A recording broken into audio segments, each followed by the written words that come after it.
Hello, welcome to a new video. Today I'm going to show you all the configuration methods that we apply to a Wi-Fi router to create a Wi-Fi network free of intruders. Let's get started. Okay, this is a TP-Lin router. I'm going to do this based on this AC1200 model. This applies to any device, router, Wi-Fi, TPEL. Obviously the concepts, or rather all the configuration levels that we have in this router, are practically the same in any router.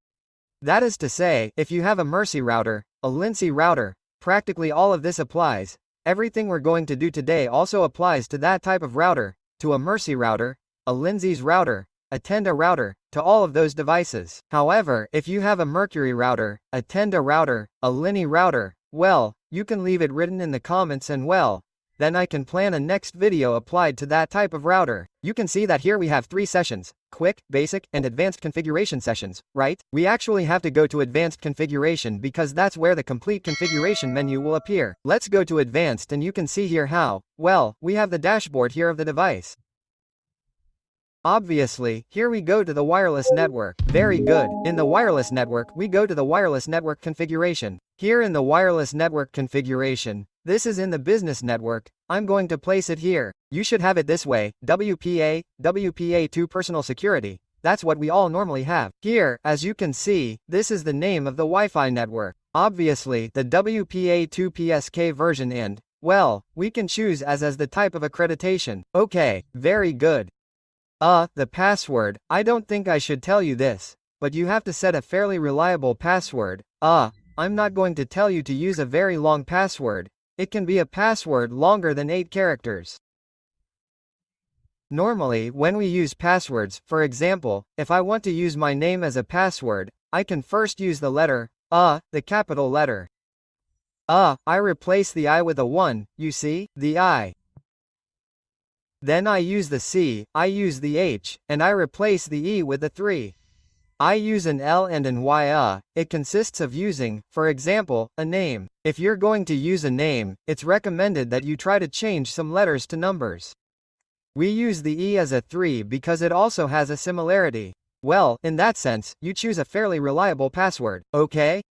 Well, this is not really part of the security configuration here, however, there is something very important here, it's this here. This is at a security level, hiding your SSID. What does this mean? This means that we configure an invisible network. For example, if someone is inside your environment, inside your house, they really won't see, they won't be able to view a Wi-Fi network on their mobile device. That is, they won't be able to see your Wi-Fi network because you are hiding the SSID. This has an advantage, which is obviously creating an invisible network and no one will know that you have a Wi-Fi network. Now, it also creates a disadvantage that perhaps I don't see as a disadvantage. Because, well, mainly because I know how to do it. I say that it could be a disadvantage for those people who normally don't know how to configure a hidden network or an invisible Wi-Fi on a device. If I enable this option, the SSID, the name of my Wi-Fi network will no longer appear anywhere. In order for us to add a device to our Wi-Fi network, we have to apply the following. I am connected to a telephone network. I am not connected to any Wi-Fi.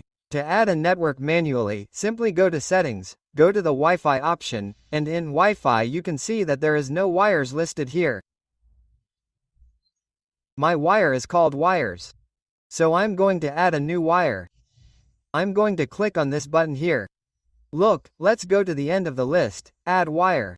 We click there and it tells us what the SSID of the network we're going to add is. I'm going to put the WIR that I have configured. My Wi-Fi network is with a double L, okay. It's usually written with a single L, very good. The security that I have here is WPA, WPA2 personal. Here I add the password. And finally, here, as you can see in privacy, it tells me if I want to use the device's MAC or a random MAC. Note that in general this may vary on some phones. Some Android phones may not have this option, but most will have this privacy option. In that sense, you don't need to configure the phone to use a MAC address, just to use the device's MAC address. Here, you can automatically click here. See, it indicates whether you want to use the device's MAC or use a random MAC. In this case, obviously, we're going to choose to use the device's MAC. Well, it's ready. We're simply going to click here, and we're going to wait there. As you can see, I'm already connected to the network. There it is, it already took the IP and I'm already connected to the network. That's how you add a network manually. Now, if you're adding a Wi-Fi network manually and you don't see the privacy option to add or use the device's MAC, you simply go here to the Wi-Fi network. Obviously you're connected. Click here on this little arrow and go to this option here that says privacy. See that privacy appears here, and this is where you configure the MAC. In this case, the use of the device's MAC and the use of the random MAC. That's how we add a device manually to our Wi-Fi network. And here's where the issue comes in. When we create an invisible network, we have to add the devices manually. That is, we have to enter both the name of the Wi-Fi network and the password and the type of security that we are applying in this case, which is usually always the same WPA2PSK, and the encryption is as. See? Another configuration that we can make in our Wi-Fi router to improve security and prevent certain types of intruders from connecting to our network, in addition to an invisible network, is to create a guest network. The guest network is one that you create to connect people who are not normally within your Wi-Fi network. This is usually used, as its name suggests, as a guest network. Okay, now you can connect anyone to a guest network as long as, obviously, you give that person permission to connect, right? This is good in certain types of scenarios when we have a guest network and we limit the bandwidth on that network. That is to say, people who may not be part of our environment will be connected to the guest network, but they will not have all the bandwidth that we have on the network. They will have very limited bandwidth. So, in this case, to create a simple guest network, you simply create the name of your guest network here. You can also hide the guest network and hide the SSID. And here you enable this security option, OK? WPA personal, and well, choose the same version or WPA2PSK and a connection and add a password to your limited network. That way, you will have a hidden Wi-Fi network that no one will see and a guest network that people may be able to see, but it is a guest network, it is limited in a certain sense. Another security method that you can also apply is here in security. In security, we can go to what is access control. Access control is simply to create a blacklist and a whitelist. I've explained this many times in several videos here on the channel. The only downside to a blacklist is that we usually have to do this, you know? We always have to log into the computer to see which devices are connected. If we don't know any of them, it's an unknown device. All we have to do is block it. That computer is automatically blocked and will no longer be able to connect to our Wi-Fi network. Now, regarding the random MAC, if we block a device, that device may later be able to reconnect to our network because it will connect with a different MAC address. The MAC address is this address that you're seeing here, you see? All devices have a unique MAC address. So what happens here? A blacklist doesn't really work for us to create an index, a level of security to prevent intruders.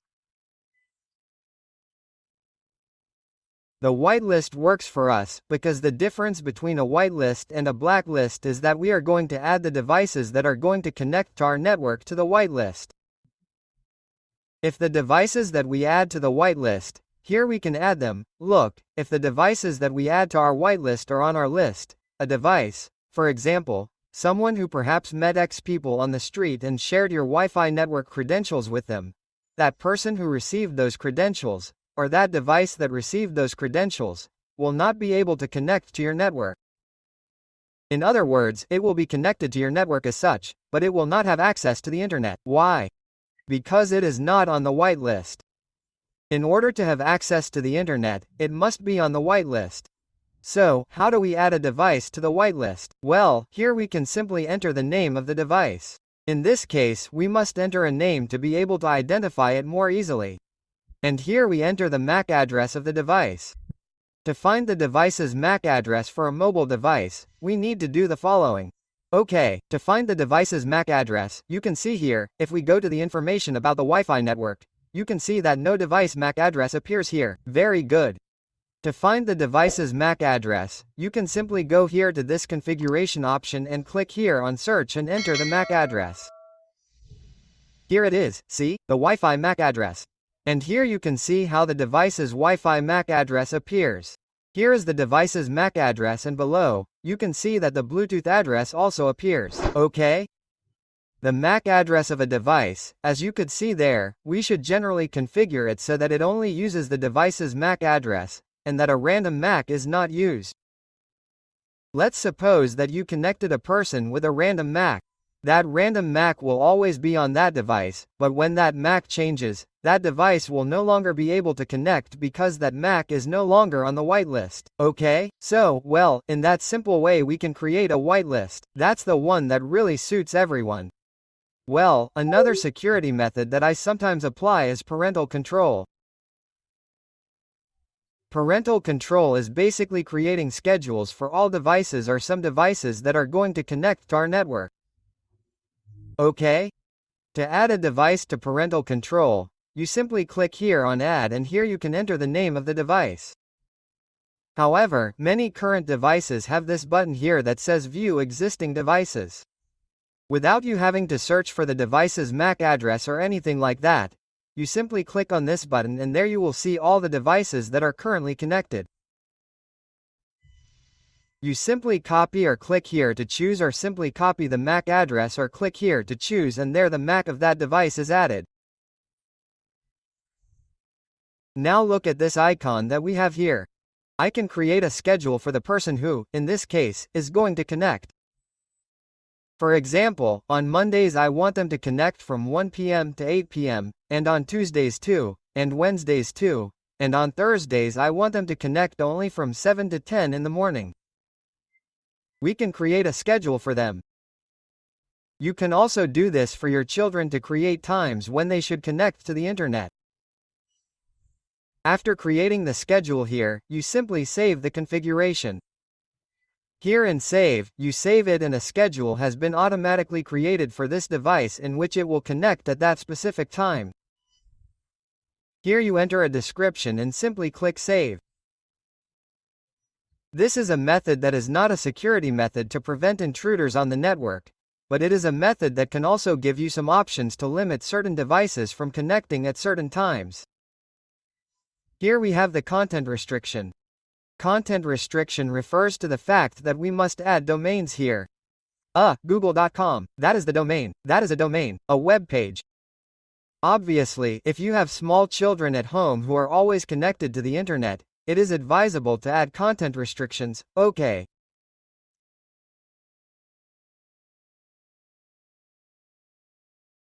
Because here you can add pages that you do not want your children to visit. And you already know what I am referring to. For example, you can add another domain. Here you can add several domains. Here you can add another domain, and in this way you can add different pages that will be blocked when your son or daughter accesses them. Well, that is a security method, but it is basically an internal security method, but at the Wi-Fi level, that is what we can do within a Wi-Fi router as such. That is the only thing we can do to prevent certain people from connecting to our Wi-Fi network. That was all, friends. I hope this video is very, very useful to you, and I will see you in the next one. Bye.